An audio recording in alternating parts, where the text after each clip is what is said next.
Our shelter operates as part of a network of shelters all across the city, with transportation provided by various transportation partners and different folks serving as hub spots so that our guests can meet up with transportation and then get a ride to shelter.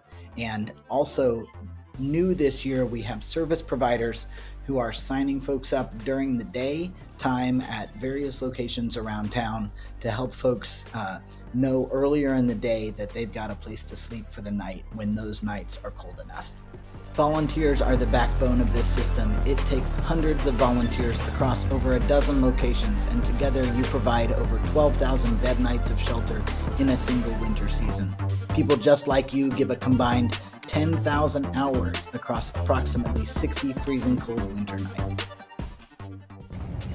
So when you arrive, you'll probably turn into our parking lot off of Portland through this driveway here, and then come into the parking lot here, and you can park anywhere along here. And then you're going to want to come in the door that's marked the gallery at National Avenue. This does have a couple of steps up it, so if you need a more mobility accessible entrance, there is just to the side here, there's a playground, and there's a sign that says office and sanctuary. You'll follow that sign up that sidewalk up to a ramped entrance. But if you'll come in with me this door, this is where we'll come in. And sorry, the door slams a little. And then this big open space room is the room that we convert into our crisis cold weather shelter. So let's take you over here as well. When we come in and set up, we'll set up cots all in this room. And then, and I'm the first person walking through this morning, so I'm gonna have some lights to turn on here. But we've got some restrooms right here in this hallway. And then this room back here is a room we call the parlor. This is an old Federalist style church. And so there's kind of a private space in here for volunteers. If you're going to be resting at all overnight, there's a little bit more private space in that room to do so. And then for our hospitality folks that are preparing snacks and coffee and hot chocolate and things, you'll use our kitchen here, which it's got this big lift up overhead door, kind of a window style thing there. And so that's where you will serve out through that window out into the main space here. We are one of the churches that cooperatively operates at the Fairbanks, and so a lot of the ways that we do things are very similar to the Fairbanks. We accept pets here as well as there, and so some of the volunteer needs that we have are for pet transporters. Sometimes our pet transporters that are working at the Fairbanks on a night can help with doing that here as well. If you are someone in the neighborhood who can get here a little easier, maybe possibly even on foot in the University Heights or Phelps Grove neighborhoods during those winter seasons, that can be a big help to us because sometimes the icy roads and things like that make it difficult for people to get to us to volunteer. So if you're someone who's close by and can help with that, that's one of those things that's really helpful.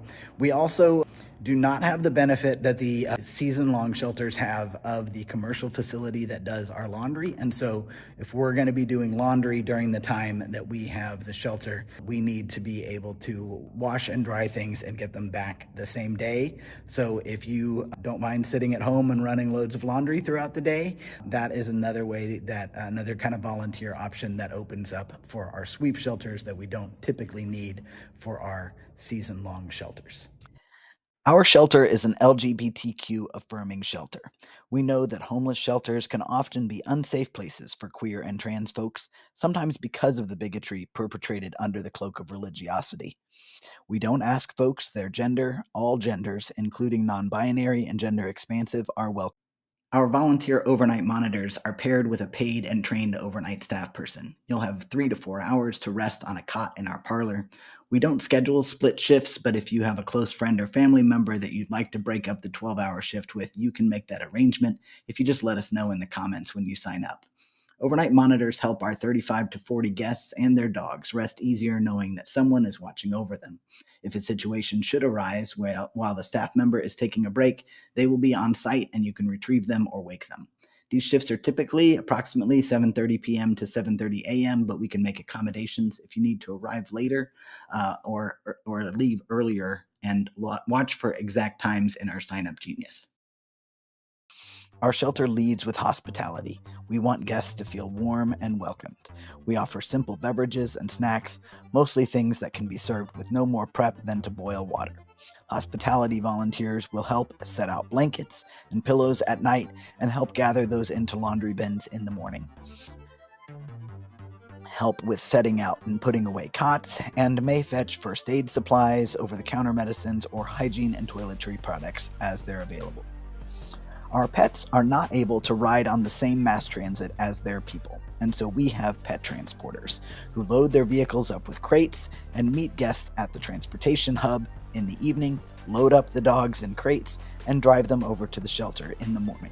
In the morning, we do the same from our shelter to the day center. For laundry, our shelter doesn't have the benefit of the commercial laundry facility that the season-long shelters do. So if we need to clean linens after guests leave in the morning, we rely on volunteers who will either hang out in a laundromat for a few hours or can take blankets home and wash in your own machines. We can make detergent available and provide cards loaded with funds for a local laundromat. And our cleaning crew comes in after guests have departed in the morning, scrub toilets, wipe down the kitchen, washes the dog bowls, sweeps and mops. This again can be a pretty solitary if you want to pop in your earbuds and clean in your own little world, or bring a few friends and chit chat while you clean.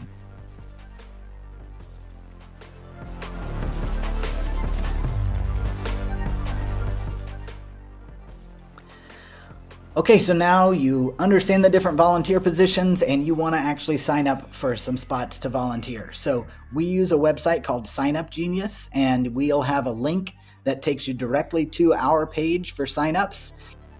It'll have this description of all of those different volunteer positions that we talked about. And then as you keep scrolling, and it'll look pretty similar if you're on a mobile device, a tablet, a phone. This is on a website view right now.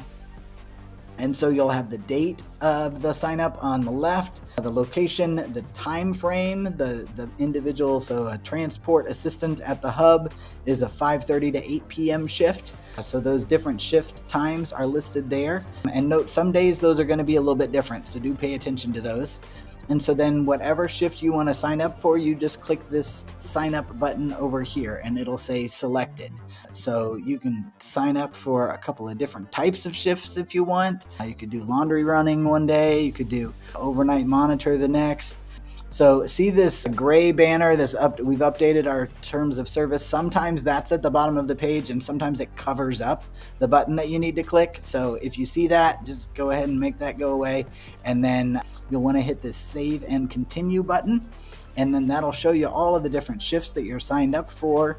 And then you just put in your contact information here. If you have a Sign Up Genius account, you can log in, or you can create one if you want to. A mobile number is excellent to have in here so that we can text message you when we find out if shelter is going to be open or closed on that day. It's a lot easier to just send a text to all of the different folks who are signed up that day.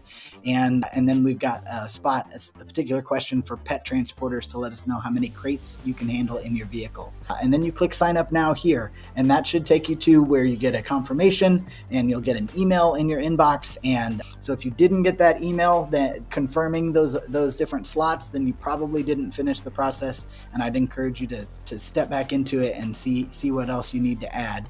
So thank you so much for using our Sign Up Genius platform to sign up for shifts so that we can make sure the winter is covered.